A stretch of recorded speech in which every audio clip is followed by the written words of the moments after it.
எல்லாருக்கும் காலை வணக்கம், குட் மார்னிங். ஸோ ப்ரோமோ 1 பார்த்தீங்கன்னா வந்துருச்சு. அதில ஒண்ணும் ஆச்சரியப்படுறதுக்கு ஒண்ணுமே கிடையாது. என்ன அப்படின்னு பார்த்தீங்கன்னா, வொர்ஸ்ட் பெர்ஃபார்மர்ஸ் யார் அப்படின்னு சொல்லிட்டு எல்லாரும் சேர்ந்து தேர்ந்தெடுக்கிறாங்க.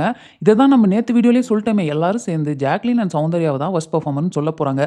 அது தப்பும் கிடையாது. ஏன்னா ஏஞ்சலாவும் அவங்க பெர்ஃபார்ம் பண்ணல. டெவிலாவும் அவங்க பெர்ஃபார்ம் பண்ணல. எனக்கு அது சரியான டிசப்பாயின்ட்மென்ட். ஏன்னா, அட்லீஸ்ட் இந்த டெவில் கேரக்டர வந்து சௌந்தர்யா வந்து அவங்க நெறைய கவுண்டர் பண்ணுவாங்க. அந்த வீட்ல இருக்கவங்க எத்தனையோ பேர் சொல்லியிருக்காங்க, நீங்க பண்ற ரியாக்ஷன்லாம் எங்களுக்கு ப்ரொவோக் ஆகுதுன்னு. அதெல்லாம் யூஸ் பண்ணி அவங்க ப்ரொவோக் பண்ணியிருக்கலாம். ஜாக்லின்லாம் பார்த்தீங்கன்னா, "நீ பேசுறதே எங்களுக்கு வந்து இரிட்டேட் ஆகுது" அப்படின்னு எத்தனையோ பேர் அந்த வீட்ல சொல்லியிருக்காங்க. அதனால அவங்க அந்த மாரி கலாய்ச்சு ஒருத்தங்கள ட்ரிகர் பண்ணியிருக்கலாம். இதெல்லாம் எதுவுமே பண்ணல. மத்த டெவில்ஸ்லாம் வந்து ஏஞ்சல்ஸ வச்சு கொடும பண்றப்போ, இவங்க போய் தட்டி கேட்டாங்க. சரி ஓகேங்க, அது தப்பில்ல. பட் டாஸ்க்கையும் கொஞ்சம் விளையாடிட்டு தட்டி கேட்கறதையும் பண்ணியிருக்கணும் இல்லையா? ஓவராலா இவங்க வந்து டெவிலா இருக்கப்போ ஏஞ்சலாவும், ஏஞ்சலா இருக்கப்போ பயங்கரமான ஏஞ்சலாவும் வந்து மாறிட்டாங்க. நேத்து நம்ம அந்த ப்ரோமோல பார்த்திருப்போம். ரஞ்சித் அண்ட் ஜாக்லின் அவங்களுக்குள்ளார ஒரு பிரச்சனை வந்திருக்கும். அதில இவங்க வேற நான் உங்கள அப்பா மாரி பார்த்தேன் அப்படின்லாம் சொல்லி பயங்கரமான ஒரு நான் என்னமோ சம்பவம் நெனச்சு நேத்து லைவ்ல போய் பார்த்தா, கடைசில என்னன்னா, அவர் ரஞ்சித் வந்து ஜெஃப்ரிக்கு நீ வந்து இந்த ஹார்ட்ட குடுத்துடலாமே, வேற யாருக்கோ போறது போல அவருக்கு குடுத்துடலாமேன்ற மாரி அவர் வந்து பேசியிருந்தாரு. அதுவும் இல்லாம அவர் கண்ணடிச்சு ஜெஃப்ரிட்ட பேசியிருப்பார் போல, இது மாரி சும்மா கலாய்க்கலாம் அப்படின்ற மாரி. ஸோ இதுக்கு வந்து அவங்க வந்து பயங்கரமா ட்ரிகர் ஆயி அழுது அவ்ளோ இது பண்ணது எனக்கு கொஞ்சம் டூ மச்சா இருந்த மாரி தான் எனக்கு ஃபீல் ஆச்சு. அதுவும் இல்லாம ஒரு கேம் அப்படின்னு வரப்போ அந்த இடத்துல வந்து நான் உங்கள அப்பா மாரி பார்க்குறேன் சார் அப்படின்னு சொல்லி அவரையும் கேம் விளையாட விடாம ஸ்பாயில் பண்றது வந்து ஒரு தப்பு தான். அவங்க சொன்ன ஒரு பாயிண்ட் நியாயம் தான். யாராவது வந்து கெஞ்சுவாங்களா? ஜெஃப்ரிக்காக குடுன்னு. ஆமாங்க, அந்த பாயிண்ட் வந்து ரொம்பவே கரெக்ட் தான்.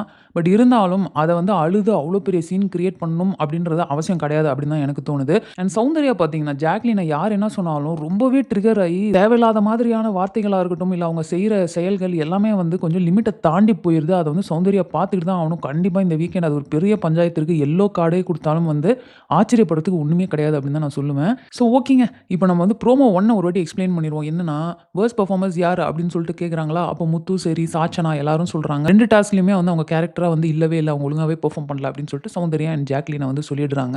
அண்ட் ராணுவ பார்த்தீங்கன்னா வந்துட்டு சௌந்தர்யாவ சொன்னோனே, சௌந்தர்யா இங்க இருந்துட்டு மூளையே இல்ல, சுய புத்தின்னு ஒண்ணு இல்லையா? அத வச்சு யோசிச்சு நீ சொல்லு அப்படின்றப்போ நம்ம ராணுவ வந்து மூளையில உட்கார்ந்தா பத்தாது, உனக்கும் மூளை வேணும் அப்படின்னு அவங்க 2 பேருக்குள்ள ஒரு ஆர்கியுமென்ட் ஆவுது.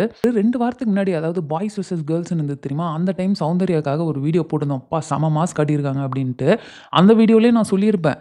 சௌந்தர்யா வந்து பயங்கரமா கவுண்டர் அடிப்பாங்க எல்லாம் ஓகே. ஆனா, அந்த ஒரு லைன் இருக்கு. அந்த லைன மட்டும் அவங்க கிராஸ் பண்ணி போயிட்டாங்கன்னா, அது ரொம்ப டூ மச் ஆயிரும். அது பார்க்குறப்போவே அவங்க ஏதோ புல்லி பண்ற மாரி இருக்கும். ரொம்ப ஓவரா ஒருத்தங்கள மட்டம் தட்டி பேசுற மாரி இருக்கும் அப்படின்னு நான் சொல்லியிருப்பேன். ஸோ, இப்போ ஆல்ரெடி அந்த லைன கிராஸ் பண்ணி அவங்க போயிட்டாங்க. இந்த வாரம் ஃபுல்லா பார்த்தீங்கன்னா, நெறைய பேர் இந்த மாதிரி ரொம்ப மட்டம் தட்டி பேசுறது, அவங்கள இமிட்டேட் பண்றது, இல்லன்னா வந்து மாக் பண்றது அப்படின்னு சொன்னா தான் ஈஸியா எல்லாருக்கும் புரியும் அப்படின்னு நெனைக்கிறேன். ஸோ, மாக் பண்றது இந்த மாரி விஷயங்கள்லாம் நெறைய பண்ணிட்டு இருந்தாங்க. ஸோ, இத திரும்ப அவங்க கட் பண்ணி கொஞ்சம் இந்த பேலன்ஸ்டா இருக்கிற சௌந்தர்யாவுக்கு போனாங்கன்னா பார்க்கறதுக்கு நல்லாருக்கும்னு நெனைக்கிறேன். அண்ட் ஜாக்லின் என்ன ஆச்சுன்னே தெரியல. ஜாக்லின் இந்த மாதிரி அழுது அழுது ஃபீல் பண்ணி விளையாடுற கேம் அவங்களுக்கு செட் ஆனதே கிடையாது. போன வாரம்லாம் வந்து இருந்த ஜாக்லின்லாம் ரொம்ப நல்லா இருந்துச்சு பார்க்கறதுக்கு.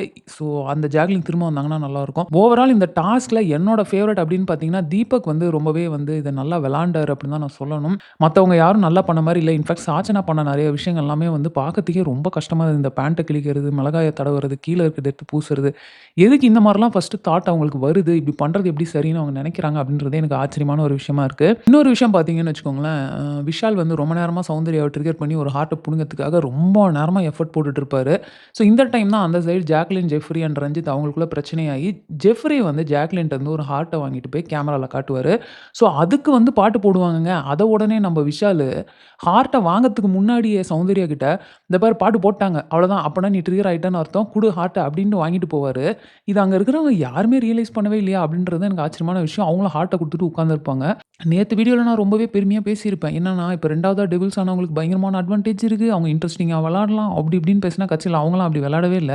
டெவில்ஸ் அப்படின்ற ரோல வந்து இன்னமுமே மொக்கையா தான் பண்ணியிருந்தாங்க. இன்னும் சொல்லப்போனா, நெறையா நெறையா இன்சிடென்ட்ஸ்ல வந்து பேட்ஜ வாங்கிட்டு, நீங்க வந்து இப்படி பண்ணிட்டீங்க அப்படின்னு சொல்லி பேட்ஜ வாங்கிட்டு, அதுக்கப்புறம் அவங்க ப்ரோவோக் ஆயி, அவங்க ட்ரிகர் ஆயி கத்துறத பார்த்துட்டு, இந்தா இப்ப நீங்க கேரக்டர் விட்டு வெளில வந்துட்டீங்க அப்படின்னு சொன்னது. இந்த மாரி அவங்க பண்ண நெறைய விஷயங்கள் வந்து ஒரு மாரி பார்க்கறதுக்கு சுவாரஸ்யமாவே இல்லாம இருந்துச்சு. ஸோ ஓவரால் வந்து ஒரு டிசப்பாயின்ட்மென்ட்டா தான் நான் ஃபீல் பண்ணேன் நேத்து டாஸ்க்கு. And also Jacqueline and Soundarya பார்ட்ல மிகப்பெரிய டிசப்பாயின்ட்மென்ட் தான் இருந்துச்சு எனக்கு. ஸோ நீங்க என்ன ஃபீல் பண்றீங்க அப்படின்றத கமெண்ட்ல போடுங்க. ஸோ இந்த வீடியோவ நான் இதோட ஃபினிஷ் பண்ணிக்கிறேன். அடுத்து ப்ரோமோ 2 வரட்டும். அதோட ரிவ்யூ வீடியோல உங்கள மீட் பண்றேன். இந்த வீடியோ புடிச்சிருந்தா லைக் பண்ணுங்க. உங்க ஃப்ரெண்ட்ஸ் எல்லார்ட்டயுமே ஷேர் பண்ணுங்க. மறக்காம சேனல சப்ஸ்கிரைப் பண்ணி என்ன சப்போர்ட் பண்ணுங்க. நெக்ஸ்ட் ஒரு இன்ட்ரஸ்டிங்கான வீடியோல உங்கள மீட் பண்றேன். தேங்க்ஸ் ஃபார் வாட்சிங். Bye by.